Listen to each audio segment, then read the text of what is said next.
बिहार में पुलों के रखरखाव को नीति बनाएगी बिहार सरकार और जदयू 11 व भाजपा 12 सीटों पर लड़ेगी चुनाव। राज्य में निकाय कोटे की विधान परिषद की 24 सीटों पर होना है चुनाव। और इधर गर्भवतियों को अनफिट बताने वाले निर्देश पर रोक और पेगासस पर खुलासे से मचा सियासी घमासान।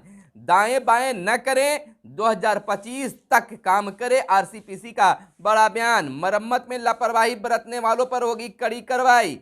मुख्यमंत्री नीतीश कुमार ने कड़ी सख्त हिदायत दी है कि मरम्मत में अगर कोई भी लापरवाही अगर बरतते हैं तो छोड़ा नहीं जाएगा। शिक्षकों को शराब माफियाओं से लड़ने के लिए नहीं कहा गया, शिक्षा मंत्री का बड़ा बयान। और नए सॉफ्टवेयर पर अपलोड होंगे सभी बिल, निर्माण कार्य वित्तीय वर्ष का। और विधानसभा चुनाव में भी जनता का आशीर्वाद मिलेगा। भूपेंद्र का कहना है 2 सीटों की वजह से एनडीए नहीं टूटेगा हम। और संक्रमण दर 1% से कम, 1302 नए संक्रमित मरीज मिले। लालू प्रसाद समेत 99 आरोपियों की किस्मत का फैसला 15 फरवरी को। और मदरसों में पढ़ाया जाता है मानवता व देश प्रेम का पाठ। और बिहार में पंचायती राज व्यवस्था के तहत पंचायत प्रतिनिधियों को मिलने जा रही है एक बड़ी जिम्मेवारी। नमस्कार, मैं हूं आपके साथ सुनील बॉबी और आप इस समय देख के खास कार्यक्रम सुबह सवेरे में हम खबरों को लेते हैं अखबारों के पन्नों से। अखबारों में क्या छपा है और क्या है आपके लिए काम की खबरें। तमाम खबरों को बताने से पहले आपसे आग्रह है कि हमारे इस वीडियो को फेसबुक पेज पर देख रहे हैं तो फेसबुक पेज को लाइक कर लें, और यूट्यूब चैनल पर देख रहे हैं तो यूट्यूब चैनल को सब्सक्राइब कर लें, और वीडियो पसंद आए तो लाइक जरूर करें। इधर एक तरफ जहां भाजपा और जदयू में आमना सामना दिख रहा है, मनमुटाव दिख रहा है, वहीं इसी बीच नीतीश कुमार करेंगे वर्चुअल प्रचार यूपी चुनाव को लेकर। आपको बता दें कि उत्तर प्रदेश विधानसभा चुनाव में मुख्यमंत्री नीतीश कुमार वर्चुअल प्रचार करेंगे। वहीं केंद्रीय इस्पात मंत्री आरसीपीसी भी यूपी चुनाव में प्रचार करने जाएंगे। जदयू राष्ट्रीय महासचिव आफाक अहमद खान से प्रेस विज्ञप्ति जारी कर यह जानकारी दी है। उन्होंने कहा है कि जदयू का यह स्पष्ट कहना चाहते हैं कि पार्टी द्वारा जारी उत्तर प्रदेश विधानसभा चुनाव 2022 में 22 के स्टार प्रचारकों की सूची में किसी भी प्रकार की कोई भ्रम न फैले। जदयू की आधिकारिक उम्मीदवार चौथे, पांचवें, छठे और सातवें चरण के चुनाव में लड़ रहे हैं, इसलिए स्टार प्रचारकों की सूची उसी के अनुसार घोषित की जाएगी। और इधर आरसीपीसी का एक बड़ा बयान सामने आया है कि दाएं बाएं न करें, 2025 तक काम करें। खरी बात कही गई है। जदयू में नेता नीतीश कुमार हैं, उनके अनुसार सब लोग काम करते हैं। मीडिया से कहा जिन्हें भजन कीर्तन और कव्वाली करना है करते रहें, यानी कि सीधा जवाब दिया गया है कि बाएं दाएं करने की कोशिश न करें, 2025 तक मिलकर काम करें। और केंद्रीय इस्पात मंत्री व जदयू के पूर्व राष्ट्रीय अध्यक्ष रामचंद्र प्रसाद सिंह ने उत्तर प्रदेश चुनाव में जदयू के अलग लड़ने के सवाल पर कहा कि लोग मनोरंजन करते रहते हैं, उन्हें करने दीजिए। मुख्यमंत्री नीतीश कुमार के नेतृत्व में एनडीए को काम करने के लिए बैठाया गया है तो वे काम करेंगे। बीच में किसी को बाएं दाएं करने की क्या जरूरत है। बिहार की जनता ने 2020 में 2025 तक काम करने के लिए एक बार फिर से नीतीश कुमार को मौका दिया है, इसलिए दाएं बाएं करने की कोशिश ना करें। और इधर इन दिनों शिक्षकों में एक बवाल छाया हुआ है, विरोध प्रदर्शन हो रहे हैं, पुतला जलाए जा रहे हैं, आदेश प्रतियां जलाए जा रहे हैं, विरोध हो रहा है। कारण कि शिक्षकों को शराबी और शराब माफियाओं पर नजर रखने का फरमान बिहार शिक्षा विभाग द्वारा जारी कर दिया गया था, जिसको लेकर शिक्षकों में इसको लेकर काफी भ्रम के साथ आक्रोश भी बना था। लेकिन उस भ्रम को दूर करने के लिए बिहार के शिक्षा मंत्री विजय कुमार चौधरी ने मीडिया के सामने बिल्कुल साफ कह दिया है कि शिक्षकों को शराब माफियाओं से लड़ने के लिए नहीं कहा गया है। शिक्षा मंत्री विजय कुमार चौधरी ने शिक्षकों को शराब पीने वाले तथा शराब माफिया की सूचना देने को लेकर जिलों को विभाग द्वारा भेजे गए ताजा पत्र की स्थिति स्पष्ट की।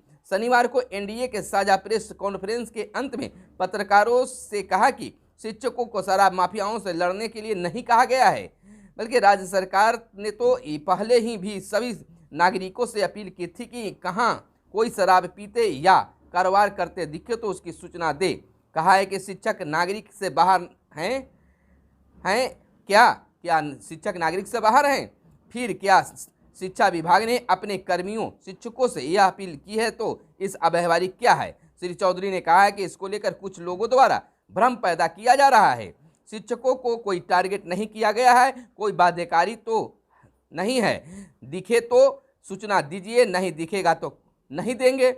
और विभाग ने फिक्स नहीं किया है कि सप्ताह और इस तरह से आपको सूचना देना ही देना है, ऐसी कोई बात सामने नहीं है। यानी कि शिक्षकों को लेकर शिक्षा मंत्री विजय कुमार चौधरी का बड़ा बयान आ गया है। अब शिक्षकों का भ्रम टूटना चाहिए, लेकिन फिर भी शिक्षकों के द्वारा विरोध प्रदर्शन जारी है। राज्य सरकार के आदेश दुर्भाग्यपूर्ण। संजीव झा का कहना है कि आम आदमी पार्टी के बिहार प्रभारी सह विधायक संजीव झा ने राज्य में शिक्षकों को शराब तस्करों एवं पियकड़ों की निगरानी के मामले को लेकर कहा है कि राज्य सरकार का आदेश दुर्भाग्यपूर्ण है, शिक्षकों के साथ मजाक कर रही है सरकार। राठौर का कहना है। प्रदेश कांग्रेस मीडिया प्रभारी के चेयरमैन राजेश राठौर ने आरोप लगाया है कि सरकार शिक्षकों के साथ मजाक कर रही है। यानी कि पक्ष जो सत्ता पक्ष से यह पत्र निकाला गया है, शिक्षा विभाग से जो पत्र निकाला गया है, इसको लेकर विपक्षी दल भी सरकार को आड़े हाथ ले रही है। कह रही है कि यह शिक्षा को बर्बाद करने की एक नीति है। शराब की सूचना देने के आदेश में विरोध। शराब पीने वालों के शिक्षकों द्वारा पुलिस की सूचना में शिक्षा विभाग से जहां हड़कंप मचा है, वहीं विरोध प्रदर्शन जारी है। मुख्य परीक्षा का आंसर जारी। और सिमतुल्ला आवासीय विद्यालय कक्षा 6ठी में नामांकन को आयोजित मुख्य परीक्षा की आंसर बिहार बोर्ड द्वारा जारी कर दी गई है। और इधर पूर्व केंद्रीय मंत्री डूमर लाल की जयंती मनी। नए सॉफ्टवेयर पर अपलोड होंगे सभी बिल। वित्त विभाग के CFMS सॉफ्टवेयर पर नए कार्यों की रोक दिया जाएगा और निर्माण कार्य से जुड़े वित्तीय दस्तावेजों को अब ऑनलाइन मंजूरी दी जाएगी।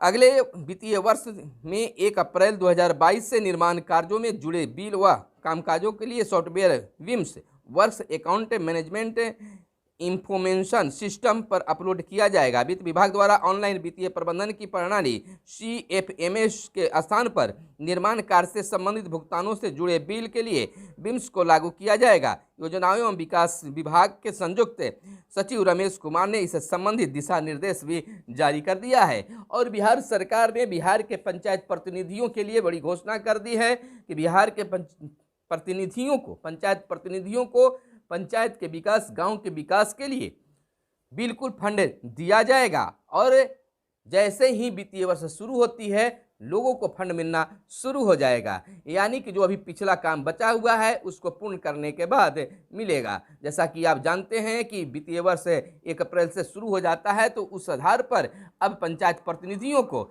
बिल्कुल तौर पर यह चीज़ मिलना शुरू हो जाएगा कि आखिरकार शिक्षकों को जो है क्या स्थिति बनती है।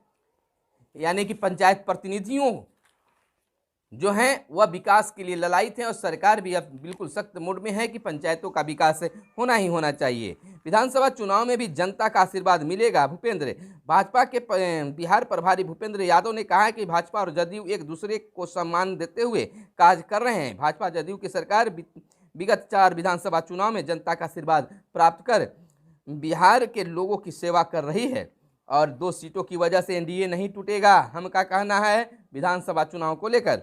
और संक्रमण दर की बात कर ले तो बिहार में संक्रमण दर 1% से कम 1302 नए संक्रमित है। और लालू प्रसाद समेत 99 आरोपियों की किस्मत का फैसला। 15 फरवरी से चारा घोटाला के कांड संख्या 47A96 मामले में बहस पूरी हुई है। लालू प्रसाद से जुड़े चारा घोटाला के अंतिम मामले में 26 साल बाद आएगा फैसला।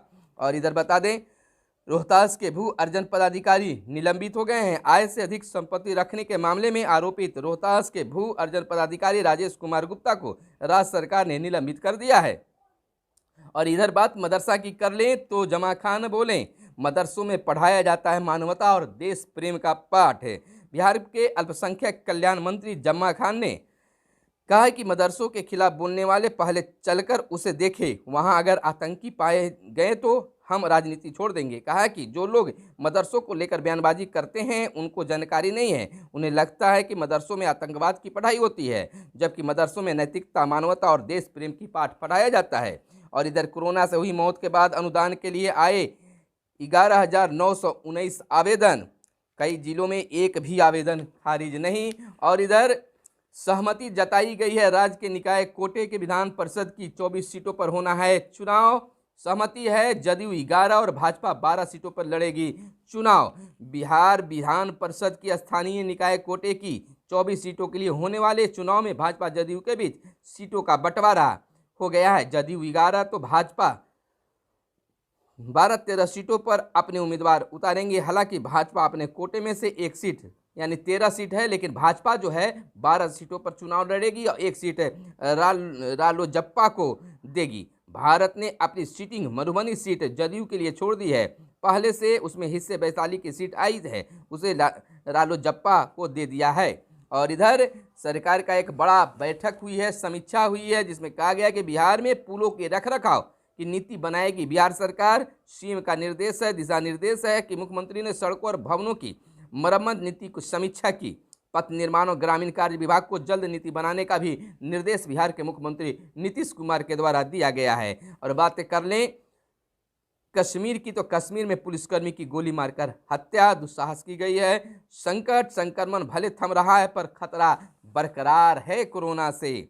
गर्भवतियों को अनफिट बताने वाले निर्देश पर रोक, अस्पष्ट बिंदुओं पर सफाई और पेगासस पर खुलासे से मचा सियासी घमासान। सभी दलों संग 31 को वर्चुअल बैठक।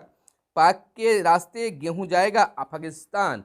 तो यह थी आज की ताज़ा और बड़ी खबरें। कुछ और खबरें हैं जो आपको जानना जरूरी है, तो आपको हम बता दें कि 10 मिनट पहले तक ही होगी प्रवेश की अनुमति, यानी कि जो इंटर की परीक्षा है तो आप 10 मिनट पहले ही आप प्रवेश कर जाएं, यानी कि जहां आपको परीक्षा के लिए शेड्यूल बनाया गया है जिस विद्यालय में, तो परिसर के अंदर विद्यार्थियों को 10 मिनट पहले पहुंच जाना है। और इधर 1471 में से 988 केंद्रों पर कक्षाएं पड़ेगी कम।